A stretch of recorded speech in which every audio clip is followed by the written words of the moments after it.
Partito Democratico e Siamo Europei di Carlo Calenda, prima lista chiusa ufficialmente in vista delle elezioni per il rinnovo del Parlamento europeo del 26 maggio. Calenda capolista, 4 veneti nei 15, l'ex sindaco di Vicenza Achille Variati, quarto dell'elenco, all'8° posto il trevigiano Antonio Silvio Calò, l'insegnante di liceo che ha aperto la sua casa a 6 migranti ed è stato per questo insignito del titolo di cittadino europeo del 2018.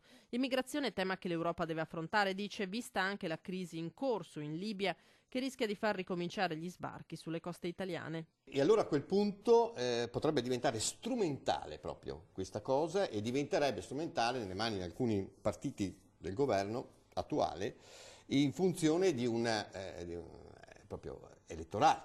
Questo sarebbe tristissimo perché vuol dire sulla pelle di queste persone, perché diciamocelo apertamente, sulla pelle di queste persone noi giocheremo una partita addirittura italiana ma anche europea.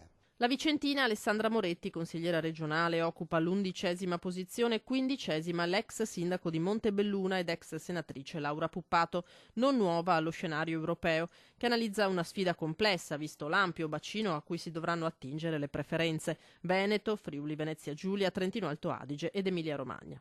I sondaggi oggi, o comunque insomma, le ipotesi di lavoro ci danno intorno al 20, 21, 22% e quindi probabilmente con soli 3 candidati che diventeranno nuovi parlamentari e europarlamentari.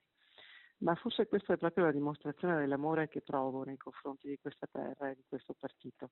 Per cui penso che farò la mia sfida, la mia battaglia, come è giusto, facendo conoscere l'importanza di esserci in Europa. Tanti mi hanno detto forza, complimenti, auguri.